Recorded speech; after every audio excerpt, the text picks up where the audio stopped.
mugabo mukuru avuga ati ndakeneye munyereke igihugu cifashe kimeze gute tugende tukirabe turabe bikiranga natwe twifuze ko twomera nk'icyo gihugu singene amajambo rero kumbwira mpuza abanyapolitiki n'abanyamigambo kugira bambwire no igihugu cifashe nuko umuntu afise amafaranga ngana guke igihugu cifashe nuko umuntu afise amazi mu nzu igihugu cifashe nuko umuntu afise internet mu nzu igihugu cifashe nuko umuntu ajya gatatu ku munsi none ibyo birakeneye ko notuma ko bashinga amateka n'abandi bantu hanyuma zifise valeur ajoutée iri hejuru hanyuma na exploitation des secteurs miniers ni kimwe dufise uno munsi cyo gishobora kudukura muri aka kajagari turimo mwese muzani dolari mukati aho kuri twara muri Belgium mu cyangwa mu cya kwa Sion 25 turi mu bihugu byo bifise amazi menshi kweri dusumwe na Maroc dusumwe na Burkina Faso ifise amezi 3 y'imvura bari mitomate zijya mu Butaliyano na wundi nibaza ko bazirima muri Burkina Faso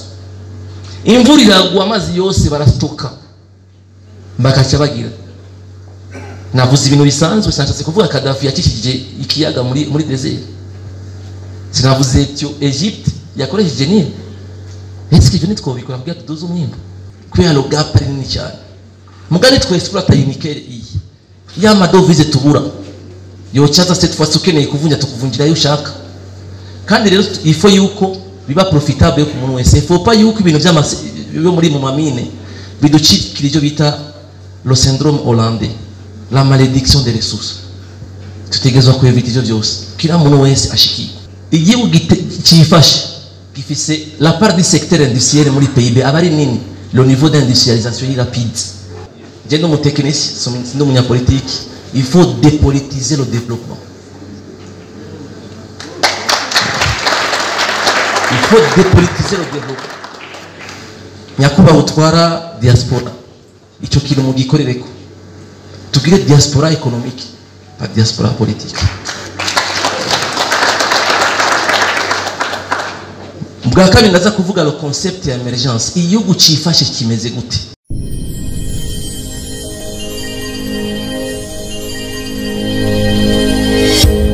je n'umunsi kuronka kano kanya ko kushobora kuyaga na mwebwe na bamwe duhamagarira kudufasha gushira mu ngiro umugambi wa nyene icubero mukuru w'igihugu biciye mu mbona kazoza uburundi bwifashe mu 2040 uburundi buteye imbere mu 2060 ibe gutangura nyakubawa mushikiranganje agejwe gutuma tubona ko makuru umunganizi mushikiranganje bujejwe imigendane y'u Burundi n'andi makungu abanyakubawa basanzwe bari muri presidence no muri vice presidence mukorane ngaha nyakubawa gouverneur wa w'intara ya Kayanza byiza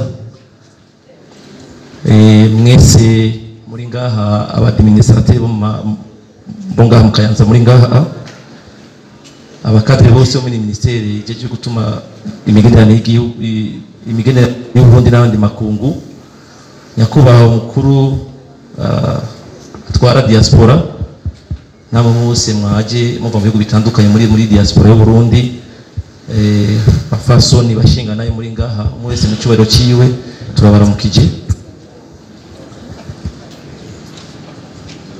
nuko babivuze no munsi tuza kuyaga kubijanye n'imbona kazoza Burundi bwifashe mu 2040 igihugu giteye imbere mu 2060 ko murabizi cyane yuko kino gitabo cy'imbona kazoza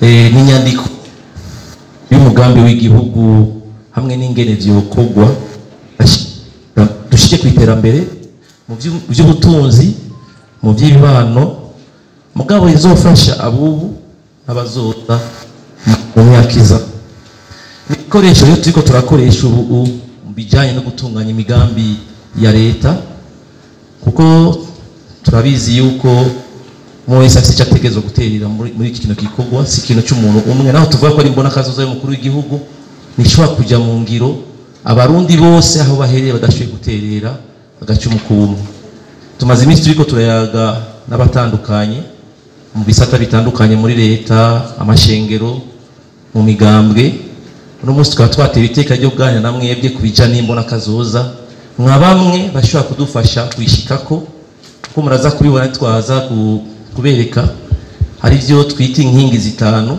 Inkingi ya gatanu iravuga kubijanye n'intererano nka mwebwe musanzwe mukorera hanze mushobora kuzana mu gushika kuri imbona kazoza. Zitwereka ngene imigambi nyamukuru mwagiye muravuga tuyishikako. Mugabo no munsi ndaza kugaruka ku ruhara diaspora yagize mu bindi bihugu kubwira abashoye guteza imbere igihugu cyabo. Je ndaza kukigaruka ko cyane cyane. Mugabo imbere ya byose nashaka twibukanye inumbero nyamukuru ya vision. La finalité de la vision, c'est l'amélioration des conditions de vie de la population et la réduction des inégalités. Nuko umwene gihugu yo tera imbere mu bisanzwe n'imibano by'ubutunzi hama bujya busumbasumbane burimwo hagati ya bamwe n'abandi tukabugabanya. Igihugu gifise ibice 36% kwijana by'abakene ko niko ibiharuro byerekana ngaha mu Burundi. Murumva ko tuba dufise ibibazo bidasanzwe cyane naho no bantunze de hejuru cyane mugari akiriyo benshi bakenye. Murumva ko cyo bikibazo. Nico gituma dutangura tubibutsa inumbero nyamukuru ya kino gikogwa twashize imbere n'umukuru w'igihugu nuko tugerageza guteza imbere umwene gihugu. No kuvuga yuko mu byo dukora byose au centre icyo dukora ama intervention yose sinibone jewe mbona umunyagihugu sanzwe mu byo nize no mu statisticien icyo twita unité d'observation. Unité d'observation yacu no munsi n'umwene gihugu. Nzovuga yuko diaspora yagize ikikora nihagira n'ibicina biri kwijana bizova mu bukene kubera ibyo mwakoze. Apa nambaye amakostime ndengana abantu bakaninya nkabafise ama V8 kubera nagiye hanze muganga nkifise 5-6 mu muryango bagikenye ubwo butunze nacyo bumaze.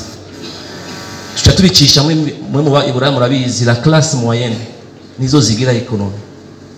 Nivyo nshaka kugaruka ko cyane cyane imbere yuko nangura presentation yiwanje. Icyo nkunda kuvuga kenshi muri ibintu tuko turakora turazi ko abanyafrika turi abantu beza mu kwandika ibitabo. Turandika ibitabo byiza bakonsulta bakaza ama strategie ama vision iki muga kenshi birera mu majambo. Nababwiye ko no mu statisticien na majambo menshi za kuvuga ngundi ibiharuro nidushaka amayago. Nidushaka amayago mwabibonye ngaha bavuze ngo Samuel yubatse icizere inzu ndayibona naho hazoza umuntu akari imyaka ijana atwati ikintu cyubatse na naka. Hari ikintu dukunda kuvuga kijanye wabo twaye igihugu cy'u Burundi bagaza. Simvuze ko ivyo yakoze byose ari byiza muga turazi yuko mabarabara dufise yayubatse. Turazi ko twabonye Sosumo, turazi ko twabonye aeroport, tukabona za Kutiba abati bya mu naho no wandamwanka yagize icyasize ngaha aragenda. Byiba byiza twese batuvuze neza mu byo turiko turakora. Hama cyemvuga icyo abongereza kunda kuvuga if part of a solution you are part of the problem. Ikirika shaka gutangurira ko kugira iyi vision rero nize kuba slogan. Sinifuza ko vision iba slogan. Imbona kazoza vision 2025 20 non, il faut que tubibabe. Turiko tubishira gute mu ngiro. Naza kubona ko tuza kugaruka ku byaro rero. Hanyuma ikindi za kuvuga abafaransa bavuga yuko le plus long voyage commence toujours par un premier pas. Turaza kubereza no musturaza gutera intambwe ya mbere ko nicyo nshaka tuza kuva ngaho. Harabaye amasemeni ya diaspora. Iyi semeni ya diaspora tegeza kwerekana itandukaniro. Muvyoza kuvuga rero ndaza kugaruka ku bintu bine mu ntangamara ndaza kwerekana igihugu cya Ethiopia na diaspora ya Ethiopia. Mubone ngene Ethiopia bafise abantu bari hagati y'ibihumbi 840 ni miliyoni 3 basanza selon ama source d'information tuza gukoresha ngaho bari mu bihugu bitandukanye. Abacha ya disi barabizi haya nta mutahe umunyamahanga urimo na urimo ni diaspora. No munsi ndi imbere ya diaspora y'abarundi.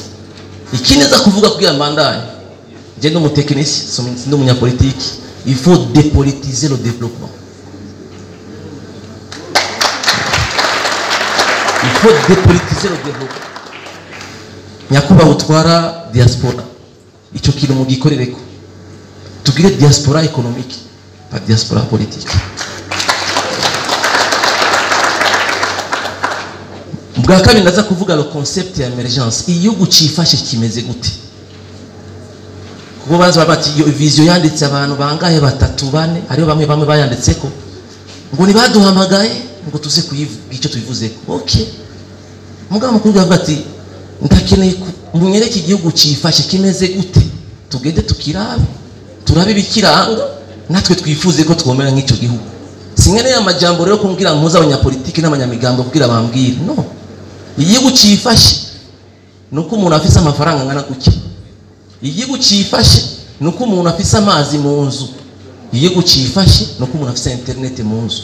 Igihugu cifashe nuko umuntu ajya gatatu ku munsi.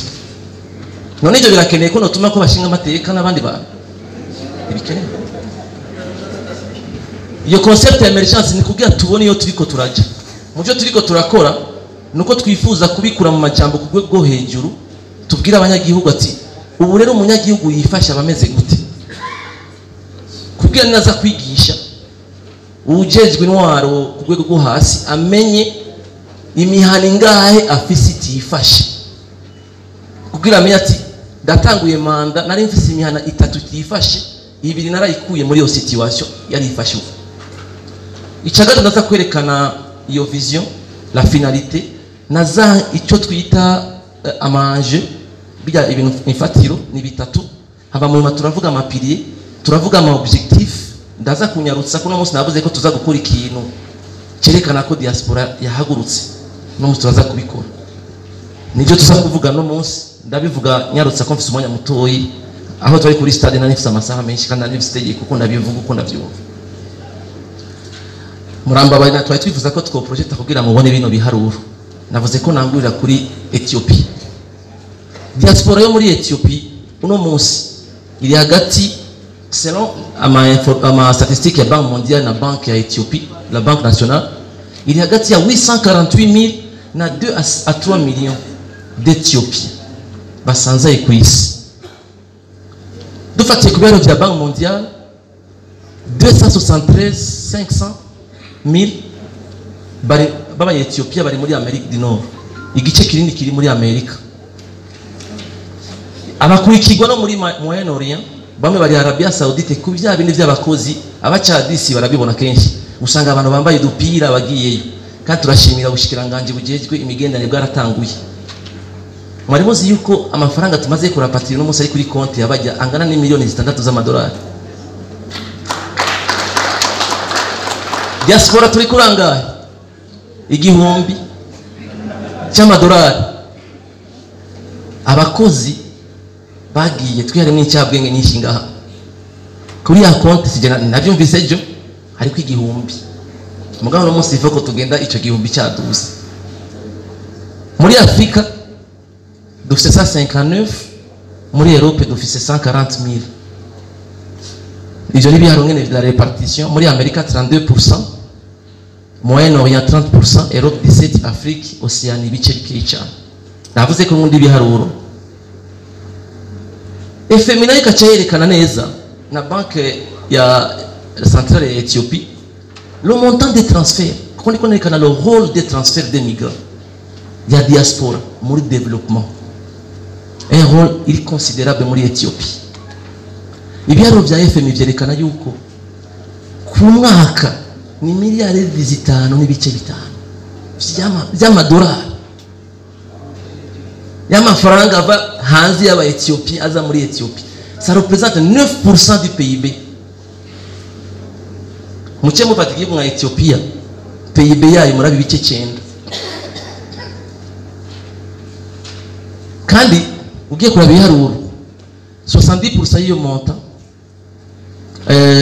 des exportations irasumba ama exportation y'ama biens et services muri Ethiopia. Muri 2017 ayo matransfer yasumva kure amafaranga y'imfashanyo l'aide au développement iri kuri 1 milliard. Hanyuma les investissements directs étrangers ziri kuri 4.2. Ce qui est très intéressant ngaha, les transferts des migrants zirasumba kure niyo les exportations za Ethiopie ko ziri kuri 2.9. C'est presque 2 fois. Ejo mukuru w'igihugu yavuze iki? Twaracyutse navyo twamenye twese tuguma turira amadovize none amadovize bakuzanya ku kiyiko, ega baraduha ku kiyiko. Murazi ko Burundi budafise droit kuri guichet ya Banque Internationale de Développement iyo bita BED, ni dufise, on n'est pas crédible. Turi kuri guichet ya IDA, l'Association Internationale de Développement, nayo ni don, on n'a pas droit au prêt. Est-ce que mnashobora gutera imbere adafashe ideni? None munaguhaye domisi yose ngo turabe ngo mubijejwe na planification familiale niyo tuzoguha ngo cyane ngo tuguhe ngo mu gisata kanaka nibo bagutorera aho baguha. Donc icyo kiriro mugifate mumve yingene cyo dufasha. Les transferts à diaspora muri Ethiopie constituent une importante source de revenus pour les familles zasigaye mu gihugu, kuko ibice bibiri kuri bitanu by'ayo mafaranga akoreshwa muri investissement. Zijya zose mubona ziduga ku munsi na mafaranga abanya Ethiopia. Igice kimwe kuri bitatu ajya mu byo bisanzwe ama dépenses de consommation asanzwe. Muga twebwe ngenda gazi ikintu kibabaza cyane aho nca hose nta muntu umwizigirwa mufise mu Burundi. Muzi ko twese turi Burundi turabayeswa.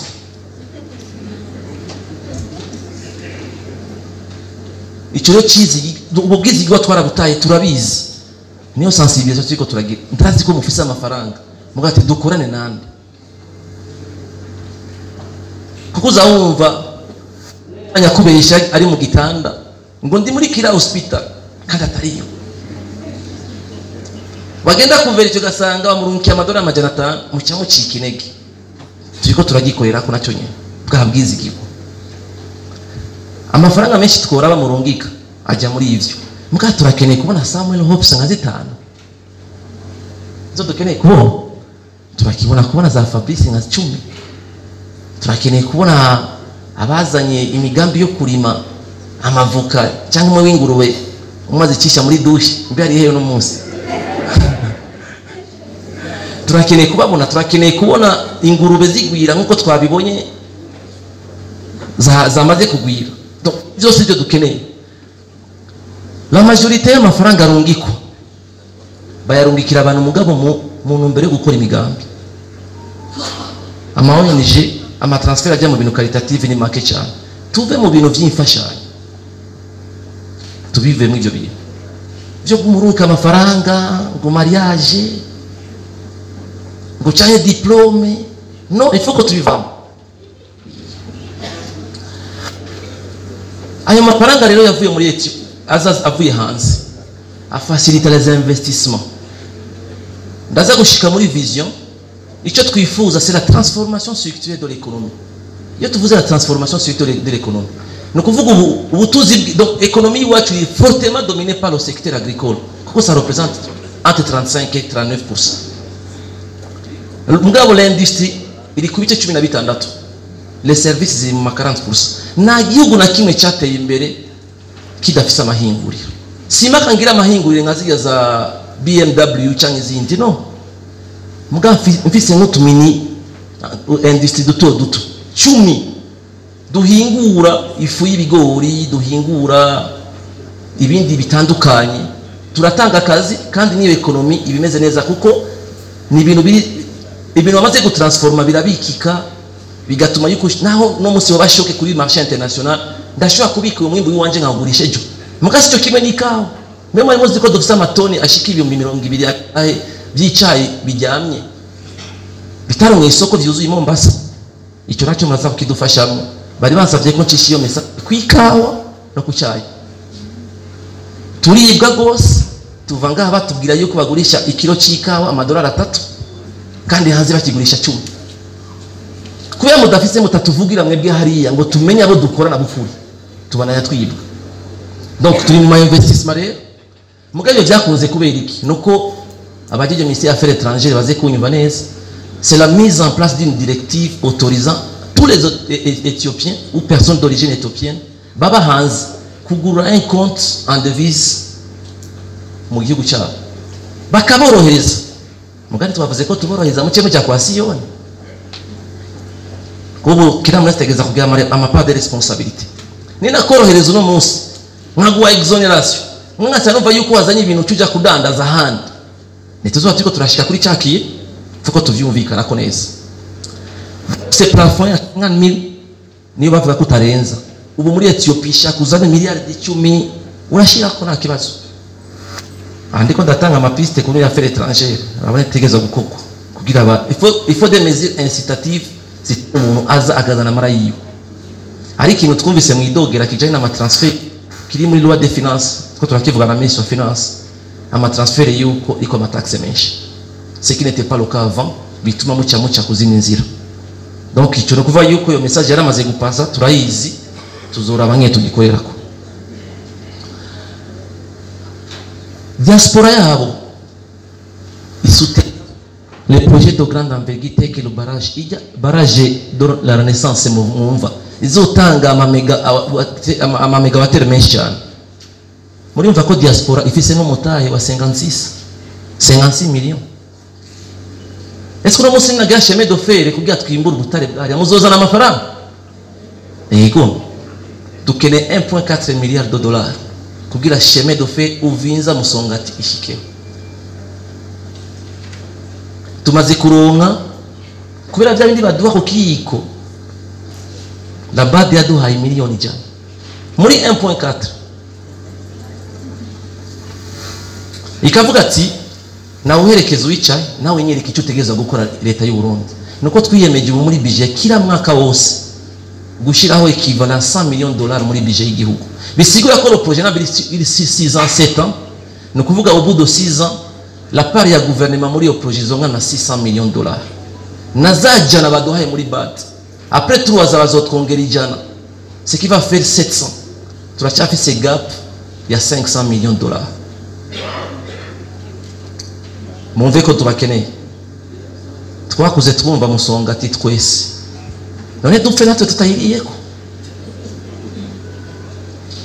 bizokunda ko le chemin de fer ikogwa ifatanye n'iyo projet mushaka ibyanditse biranditse le projet irahari dukeneye 1.4 milliards mugabo bout de 6 ans nous allons mobiliser 700 millions de dollars ayana nazova hehe muri diaspora kuko ubu dushaka kugira des partenariats gagnant-gagnant ntibisigura ko uterere ngo ucyuheba no turashobora gushiraho mukaza muri itoreza ama twashirako ama tax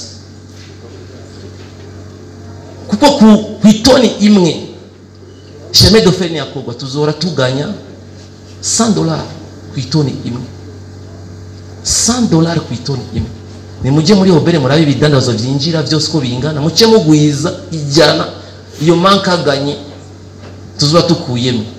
None tubwiye abantu ati iyi tax y'amadolari 3 ku itoni renganye ko uzo washyizamo amafaranga nuzo kwisubiza muko namwebwe mutegerezwa kubishira mu tongo les investisseurs bo muri diaspora ari ama obligation spécifique na ma exonération fiscale douanière babaha kugira habe transfert de technologie. Turaza kuvuga ivy'amagara y'abantu namba yazanye bya bikoresho nibiki twamukoreye kugira tumworohereze kugira abaganga 10 baba retraite bari muri Canada bazi kubaga ko ubwenge ni bwagiye kubeki tutobazana ngato kabarira ma hoteli bakabaga abantu ngaho.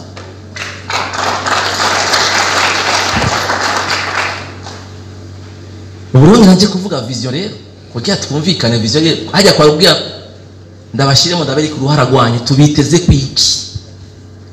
Ubu rero la vision iki igihugu cifasha en 2040 iteye imbere en 2060 yavuye muri forum national sur le développement édition 2021 benshi muri mwebwe niho mwari muri kuko nushobora kumenya aho ugeze utazi yuri kuraja faut pas ko tunaviga vu namba ngiye mu Kirundo sinshaka kumenya yuko sinshaka kumenya kilometero sigaje naramenya ko nshitse mu Kayanza iyo forum yacibwa ati nimutwereke inumbero umukuru w'igihugu ila pinote arabikora niyo yaciye tugati nimunyereke l'image du pays twifuza en 2040 en 2060 kuko iyi project akure singomba azoba hari no muga yarabaye umukuru w'igihugu agejwe l'avenir du pays faut kuva ko umuntu yaciye kamere namba George Washington bamutoye inshuro 10-30 gushika havuga ati ni mushemo mandati ko nyagihugu bavuga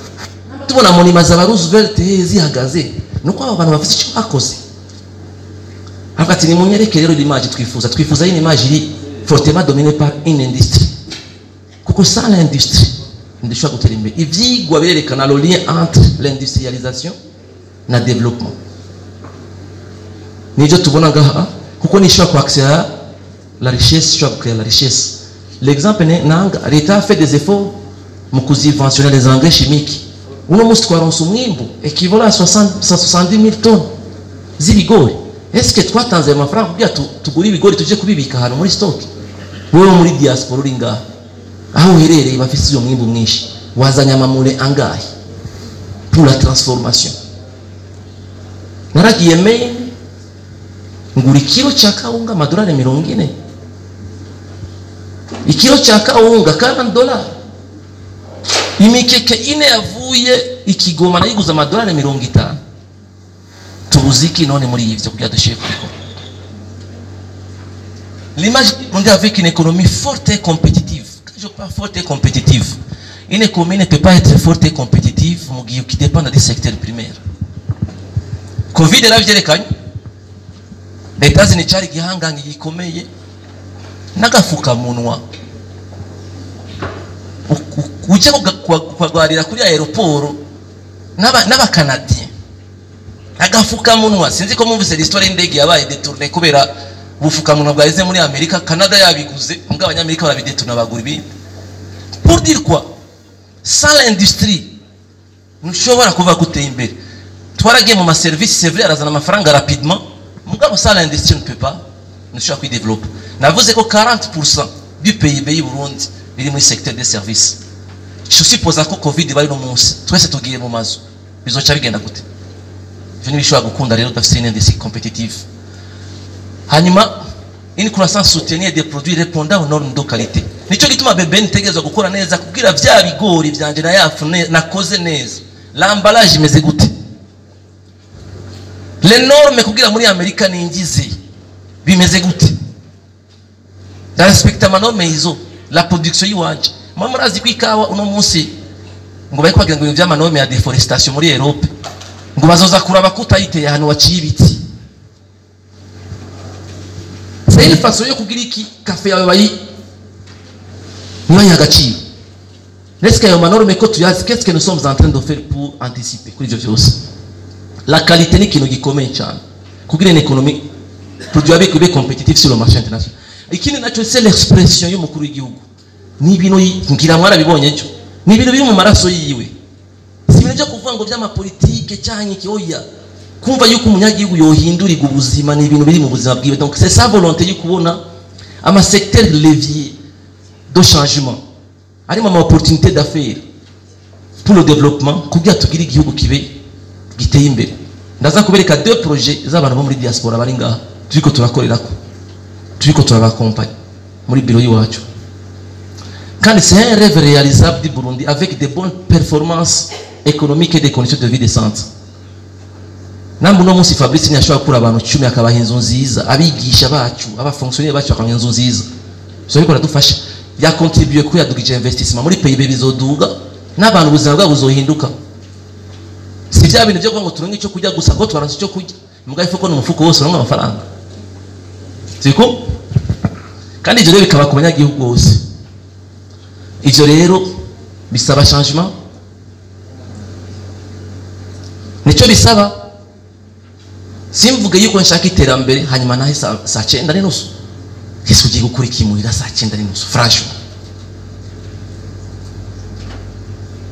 saa 9:30 uco utavuye ku kazi Quand on a un fonctionnaire, je vais encore 24 sur 24. Donc un changement radical de mentalité, de comportement des Burundais afin d'imprimer une dynamique nouvelle à la reconstruction. Signé en 2015, ainsi de suite. Il faut un processus de transformation économique soutenu. Tout on a des performances économiques palpables. Sur le plan social, tout le monde na muna gifira kwa muganga kubera yabuza Maria kugura paracetamol. Nibatera isoni kujya kubona umuntu agura ikinini muri farmasi nkakujya gura imbombo ikinini kijana nakire nayikwije dogiteri ngarabizi iyo umutunyo udahije kiri n'uburozi bushize mu mubiri turiko dukora iki erezuma ko twabonye ko biriko birakogwa n'abantu mugabira keneye yo niveau politique ko tubashigikira na institutionnel ko tubashigikira amategeko abafavoriza kuza. Donc ça traduit l'engagement du gouvernement à transformer le paysage socio-économique institutionnel. Muravyumva mu discours avuga, c'est aussi un instrument de planification. Ikintu cyose uzana no munsi uri mu diaspora naho kizoba cyaciye muri ministère kirira muri best icyo nkora cyambe kiriye muri pilier qui répondra kuri objectif qui douza indicateur quand je parle de partenaire de développement na diaspora irimo niyagira umuntu yumva FMI gusa ngo yumve bade ngo yumve Banque Mondiale uri mu partenaire de développement nyakujya kwa mariage tugira twubake urondera mu partenaire bafise un projet twifuza kuronka abana ngahe twubake inzu ainsi de suite nganda keneye un partenaire ntabwo ibindi abakeneye comme des partenaires nicyo gituma ndabaconsidérer comme des partenaires au développement et des parties prenantes et des financements des politiques publiques. Pour votre information, le mois de novembre, fin novembre et début décembre, on est en train de finaliser avec les dates à Zoba table ronde sur la mobilisation des financements. Yo finance vision. Pourquoi la vision 3 est causée? Mugabu yaragiye muri plan national de développement il révisé 2023-2027. Alors tu connais candidat qui faut gushika. Tu as fait ça ma projet avec des études de faisabilité zihari dukeneye amafaranga yayo. Yo table ronde tuzoyikora rero turifuza ko muza tubereka ama projet muvuga ati iyi nayifashe tuzoyikora sous forme ya PPP tuzoyikora sous forme ya izobara ma idée 100% izoba sous forme ya ama transfert de migrants muzaya amafaranga ainsi de suite.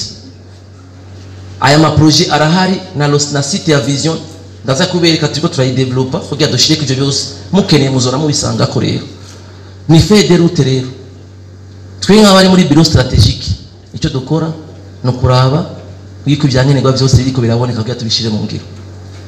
Abafaransa bavuga ko une stratégie c'est savoir où tu vas et se créer le chemin pour y arriver. Umundazi yo ndiko ndaje ni nkeneye nande kugira bamerekeze muri urwo rugendo nicyo turiko turakora umunsi. Concept ya emergence nabivuze igihugu cyifashe gifise la part du secteur industriel muri PIB abari nini le niveau d'industrialisation est rapide. Uno munsi ugura imashini muri Amerika nuri siri ko uzozinduka ari ayindi bakubwira ati ngo ya malogiciel nacinjira no kuvuga bari ku murindi uteye imbere recherche développement yiwa buri ku murindi uteye imbere para avance la situation yo tegezwa kubona tubona twaranga dutatu tune dukora amasaha dukora amarobo nari mu Bushinwa dernièrement mbona robo arinza ikuzanira ivyo kujya mu cyumba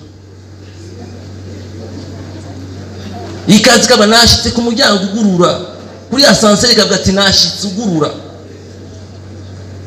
mukuru w'igihugu amabivuga misi yose abakoroni basanze dukora isuka ubu nano ukora uruhindo ni kuvuga ko abarundi bakera bari baciye ubwenge muga twe twaraciye ku ishuri baturundamo ibifaransa géographique nta muntu n'umwe n'uwavuye hiyo kwiga metallurgie muri Rumani kuko barahari ubutare buhari hariya imusongati yigeze avuga ati tugende hariya Rumani cyari igihugu cya mbere muri metallurgie twese tuzanya ama diplome gusa twishaka kwitwa PhD umuntu umwe yambwiye ngo na PhD nayo kudandaza amatitre gusa nje muri Nations Unies nje muri Banque Mondiale ndenganya abantu bose batinye no L'important n'est pas ce que tu sais, c'est ce que tu fais avec ce que tu sais qui compte.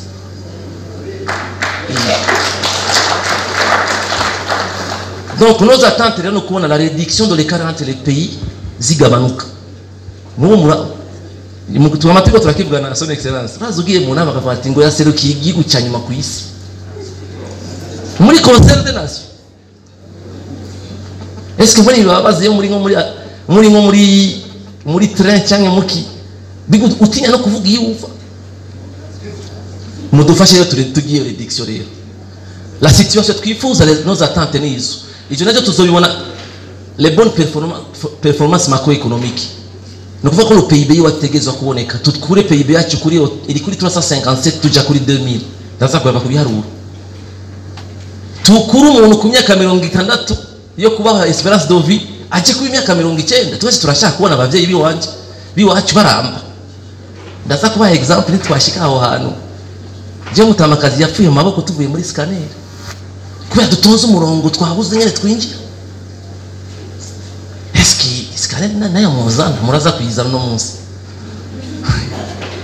la stabilité politique et institutionnelle ni hagira umuntu mazo guhenda ibiturire bikiganje ntidushobora nibikunda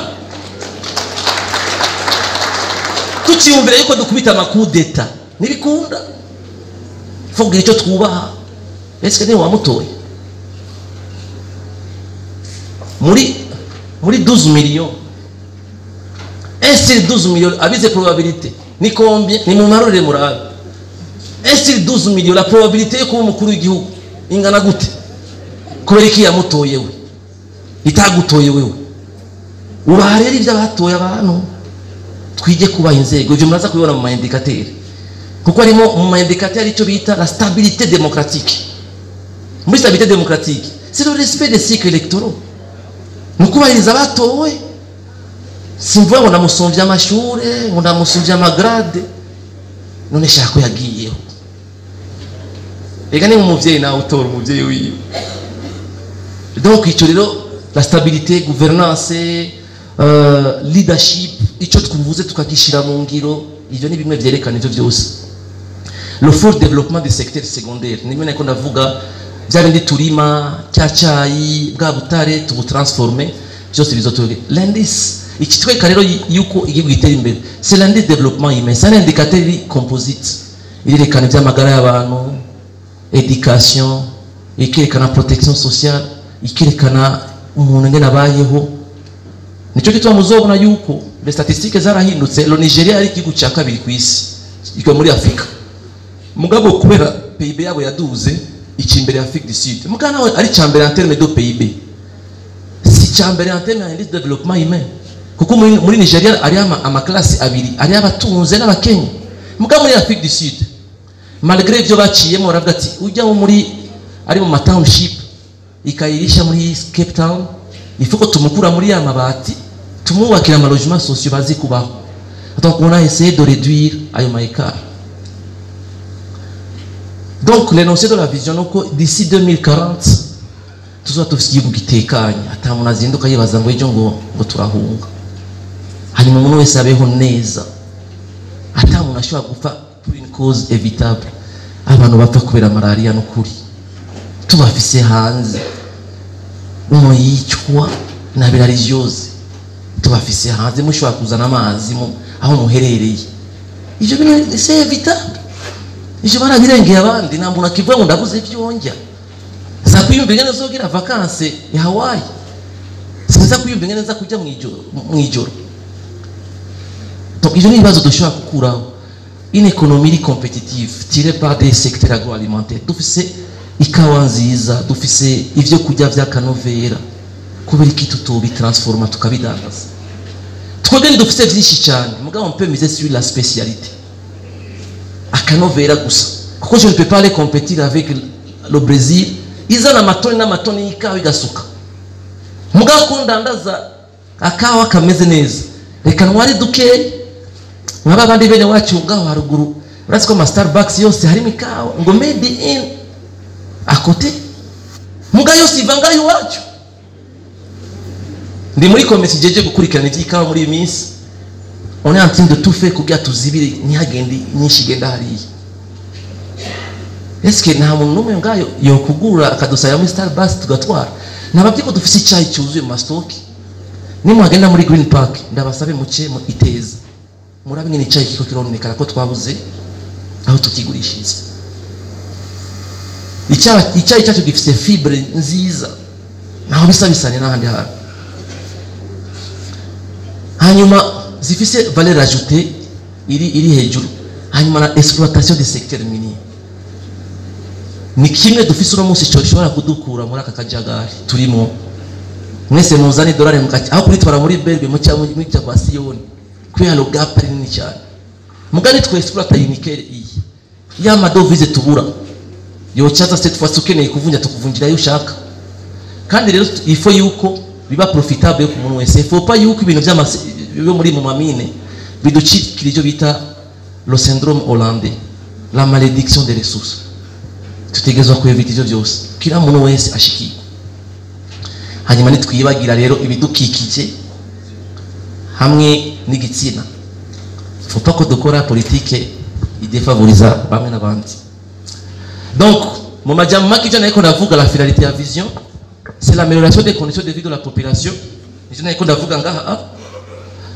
Hanyuma na réduction des inégalités. Ivyo navyo tuzobibonera hehe? Réduction du chômage, satisfaction des besoins fondamentaux kwivuza, espérance de vie zoduga, abakene bazogabanuka, hanyuma y'ama inégalité. Nababwiye ko mundi biharuro rero. Ni gute rero ajya yara ama concept bijya byari bifaransa y'ama yagwa dukunda kuvuga. Kugira mvuge yuko rero l'espérance de vie à 12. Uno munsi biharuro byerekana yuko umurundi abaho a moyenne 60 ans.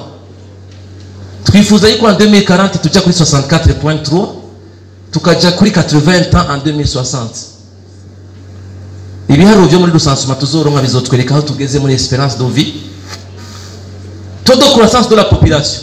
Murazi ko dufite agahugu gato 27 000 km avec une densité de 350 km². Turapopranije ko logement socio mudufashe. Nidushobora kurima ngo turonke umwimbu ko turima ariyo exécuté de terre ni hatoye. Il faut que tugabanye umurindi wo kuvyara. C'est vrai twazize politique ya gratuité des soins de enfants 5 ans no kuvyara ku buntu. Est-ce que tuje tubandanye ko rero? Il faut que tuva kuri taux de croissance ya 2.3 no kuva ku mwaka wa moyenne la population duga de 2.3. Il faut que tuja kuri 1.5 tukaja kuri 1% en 2060. Kuko isi ni yaguka amweke tugiye muri Kongo tukiha gatoyi. Todo ivyo rero twadubishike ko il faut yuko abamama bacu mu ngo zacu le taux de fécondité en moyenne umurundi ni 5.5 umurundi kazi entre 15 et 49 ans en moyenne abyara abana bashika 6. Il faut rero ko tuca tugabanya tuja kuri 3 tukaja kuri 2.5. Ivyo turashaka guca muri bya planning familial canke tugashira abantu ku gikogwa akora umwanya muremure kuko bavuga mu gifaransa ko l'oisiveté le mot de tous les vices. Nama na 18 misi yose 18 ngo bashitse muhira. Urumva ko ibikogwa bitegerezwa kuba byinshi. Conséquence ni yo rero. Ndashobora gushira abantu ku bikogwa yama micro barage tuzoshira hano hose amatara kaka. Umwe arataha 18 azora ataha ine y'ijoro kuko afise salon de coiffure, afise moulin, kandi yashika muhira zobarusha. Urumva yuko bitazokora.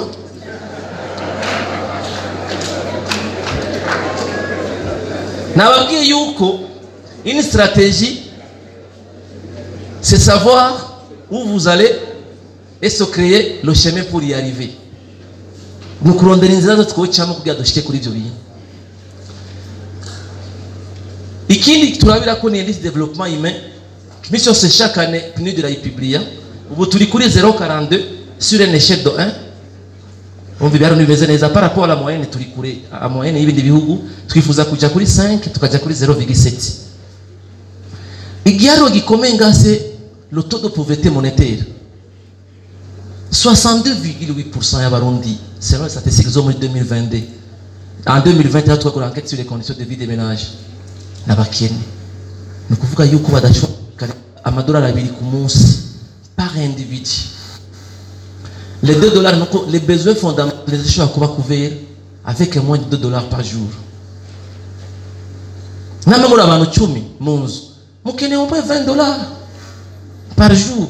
Uchumi tipia kukweza yodo kene monzo. Il y a un indicateur qui va c'est les dépenses de consommation. Ni de permettre kuvuga tikumu na Kenya changa Kenya. Twifuza yuko tuja kuri 50%. Omwe umurundi umwe kuri babiri azoba ari muri category yabifise. Yabifashe hanyuma tuje kuri 20 en 2060. Omwe basi 20 kuko nushobora kubura abakene naho vyogenda gute. Hari abahisemwe ubwo buzima bwo kudakora. Avuga ati jewe naronse ivyo ndya nagiye kurima nagiye kubumba inkono ainsi de suite biramwiye ivyo bindi wewe urondera byinshi je navyo nyene. Donc basi tubona abo 20 ari 20%. Le PIB par habitant, un indicateur très important qui nous condamne dans byuje dukora byose. Iyo PIB ni yerekana umwimbo mu gihugu. Tushaka dufata iyo mwimbo tukawugabana n'abanyagihugu d'office. Uno musuri kuri $350 par individu et par an. Fata 357 ou divise par 365 ni uchutora ya dolari ari munsi $1 rimwe ku muntu. Twifuza kuja kuri 2000 tuje kuri 4500 kuko igihugu cifashe minimum umuntu afise niko ku mwaka ashobora kuba afise $2000 yarashoboye gukoresha $2000. Calcul très simple ngaho ni indicateur nkunda cyane kuko kugira abaduha imfashanyo niyo barabirako kugira uduguve muri ya ida uje muri BEC il faut yuko wadogijiyo ni nkako muri banki ugiye baguha credit en fonction yo ya revenu wawe kuko avuga ati naguha nkakurengereza nzoba ndaguhaye amafaranga menshi twara ku isoko bica bikrea inflation kuko la production ne suit pas. Icyo nshaka ari kubereka ngaka nibaza ko mumfata fata 2000 divisé par 357 uronka 15 fois. Géostatistiquement à partir de données je tire une information ivuga ati il faut que tugwize umwimbo incuro 15 sivyo kugira ndozo umwimbo 15 negeza kuduza amasaha nkora kugira tubereke defi dufise tutegeza kuduza umwimbo namba naho randima saison zitatu gusa ABC ngachangira indi umwanya turi mu chini turima none namuntu ama motopompo ngayo abanyagihugu bakarima ko dufise inzuzi nyinshi. Ariyo statistique mugabo je n'ai pas la source ivuga ko dufise 25000 sources d'eau 25 turi mu bihugu byo bifise amazi menshi kweri tusumwe na Maroc dusumwe na Burkina Faso ifise amezi 3 y'imvura bari imitomate zijya mu Butaliyano na wundi nibaza ko bazirima muri Burkina Faso imvura iragwa amazi yose barastoka bakacha bagira navuze ibintu bisanzwe sanatse kuvuga Gaddafi yakishije ikiyaga muri desert sinavuze cyo Egypte yakoresheje nini est-ce que je n'ai twobikora kugira tuduze umwimbo les semences dukoresha ziwacu ziri ameliore arabe ari he ingurube yagiye les races dukoresha mu bibuguru by'ingurube ego meshaka tuna konda vuga ko dufise ya confederation ya orozi b'ingurube il faut que tuduza inkwavu dufigira marase agwira n'ingoga n'ingoga équité de la kuko revenu ndashobora kuyiduza mugabo est-ce que c'est équitablement réparti nabafise menshi n'abandi iyi ndi tutegerezwa kuraba iva kuri 37 tukamanuka hanyuma kino cha équité twakivuze ratio homme dans le secteur formel no kuva muri secteur formel turi muri leta mu entreprise harabagabo 102 ku bagore 100. C'est pas du genre yo kira promotion ya genre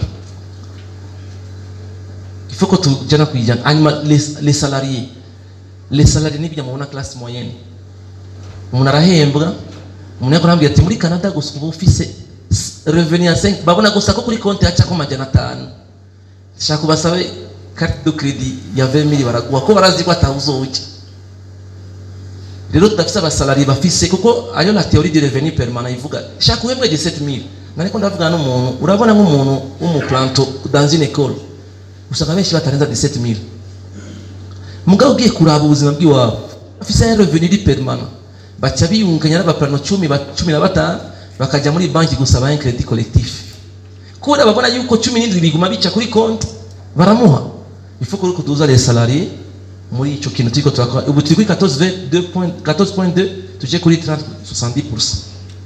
Kubera iki ngaho tuzoca bituma abantu benshi tubakura muri secteur kuko la transformation structurelle s'observe mu bintu bitatu. Iyo observa kuri indicateur yerekana la part du secteur industriel muri PIB aho tegezwa kuduga ubu turi kuri 16 twifuza ko yoduka kuri 40. Icya kabiri nuko tubibona sur l'emploi dufise l'emploi agricole nini cyane il faut ko tubabona benshi bari muri emploi industriel iyo ni element kabiri kana la transformation structurelle. Ya gatatu nama infrastructure taux d'urbanisation ibisagara bingana gute ainsi de suite alors nama indicateur yuje wenyine uyabona afati ibisagara vyaragwiriye itweka ko turiko turaduka hanyuma rero bashaka juste pour rappeler les enjeux. On a 3 enjeux de la vision. Il y a l'amélioration des conditions de vie, des conditions de la qualité de vie de la population avec une croissance démographique soutenable. Tout cas, maîtriser Mourindi ou Biranadiaban. Ichaka, c'est une transformation structurelle de l'économie et une accélération de la croissance économique sans entrave à l'équilibre écologique. Quand on a exploitation de gaz et de schiste, c'est vrai là, ma farang. Mon gars, il a ibidukikije. Kuchituma ajama glace afonda iyo ariko arafonda biza kuzuza inzuzi nibiyaga nayo nyine baziko amazi atiyanga nacayironderera inzira acaduhereramo cangiye ku exploiter nickel amacha siga ibinogo imvura niyagwa abana bagweyo ibiti ibyo tutegezwa kubiraba. Icya gatatu kandi très important ko turakorera ko c'est une prise de décision basée sur l'évidence nidukeneye amayagwa ngo muri rusangi ngo abarundi ngo twarateye imbere bavuye kuri kombi uja kuri kangahe muri rusangi abarundi turakenye tubwira ati 30 barakenye nifuza ko no mwaka nzokuraho 3 la décision zo gufata no munsi nyo gukura 2 muri iyo situation nico tuma turi mu bya budget programme uno munsi ndafise ikibazo ubu n'abashikiranganje excellence murambo bari twebwe dukurikiza intumbero twahawe ifaranga ryose risohoka muri finance tubanje rigiye gukora iki rero ko twari tumenye twari muri désordre économique imyaka myinshi ino amafaranga ndazi cyo ndayakoresha ino amafaranga uyatwaye he tubwire yo engrais chimique ko na subventionné uzoha engrais chimique abanyagihugu bangaye twifuza kuduza umwimbu do combien kubera ko uvuze ko dukeneye kubaka amashuri hari abana bangana gutya babuze aho bicara ukabitwereka avec des évidences sinze kubigira gusa kubera shaka marché nzojya amafaranga cyane bashaka kubaka isoko cyangwa ishure kubera ziko ari nzofurnisa umucanga n'amabuye. Donc on a besoin des évidences ayo namanji atatu dufise muka turafise 5 piliers yambrese l'engagement de l'État mu kugwanya ibiturire mu gutunganiriza bose niyo uzosanga ajya amafonction régalienne yose justice sécurité défense via administration du territoire ndaza kuba site iri vision en français en anglais en kirundi muze kuraba muze kuvyisomera harimo ama indicateur ya transparence efficacité gouvernementale harimo ibintu vya sécurité appareil de sécurité harimo ibintu vya stabilité démocratique harimo ibintu bitandukanye byerekana l'engagement de l'État kandi turafise ama indicateur no munsi umukuru w'igihugu nawe tuburabirako n'abanyapolitike bangahe byariye ruswa bari ndani kandi basubije nico gituma ariyo ya konti y'amafaranga yasubije tugeze ku miliyari zishikindwi ndashobora kuyihenda mugavuga ati amafaranga ni ariko nta numwe afise ubushaka kuyakoresha tuzogenda tuyubakishikirwa ati yani amafaranga yavuye muri ba bantu bari bivye igihugu kugira abantu bamenye ati kirazira kwiba niwo yiba bizogaruka kuri leta. Icya kabiri efficacité économique biri complémentaire ya mapiyeri complémentaire tout à fait l'état de droit la gouvernance économique itameze neza tafite stabilité économique sinoza kuvuga abantu gozana industrie nibiba utorohereza abantu kugira bazane imitani bikunda efficacité économique ni ya kabiri mugabo a condition yuko ufise urubanza rwiwe muri justice ataza ku sipozo ko naguhayetere kugira uze kuba kuno munsi akacaza ubundi munakaca akurenganya wa mugambi wawe dushobora gukunda muri efficacité économique nuko ndiho twifuza yuko tous les secteurs productifs dufisemo agriculture, infrastructure, énergie, industrie, cadre macroéconomique na développement y'aba jeunes hajya kuko ni main d'œuvre idasanzwe. Les objectifs naza kuziparcourir rapidement. Ichaka tutse l'équité sociale. Ndafise ubutungane bumeze neza, intwari imeze neza. Nazanye imitahe byose. Mukana afise le capital humain, je ne peux pas. Sipoza kuno munsi nzanye ya IRM ndayishikanye. Nafise abantu bayikoresha. Donc il faut kwigisha abantu. D'abord umuntu akaronka amagara meza iyo avutse munaza kubona mu objectif ya santé harimo santé harimo éducation harimo logement social harimo na protection sociale umuntu yavutse arafise abamwakirira les soins de santé de base les services hospitaliers de pointe zirahari est-ce que yamaze umwana yamaze kurenga 5 arageze ko aja ku ishuri arafite ishuri ryiza zo kwigako est-ce que yagiye mu kintu yama métier de futur ari muri IT ari muri intelligence artificielle ari muki mu nyuma duhejeje icyo kintu barakeneye ahantu baba heza les logements sociaux hanyuma barakeneye yuko ni heza gukora akazi kiwe atazoza kwiyumvira uno munsi ikibazo dufise mu Burundi kujya muri retraite ni condamnation à mort uzubona maketa korotse nka 1 année avant retraite prolongation none abandi nibazoronka akazi kubera iki bagira prolongation nibatikiranije kazoza kabo neza nta kuntu muzana ama assurance yiwanyu tukagira ama pension complémentaire kandi aziko amafaranga muyafise cyangwa umuntu avuzwe neza.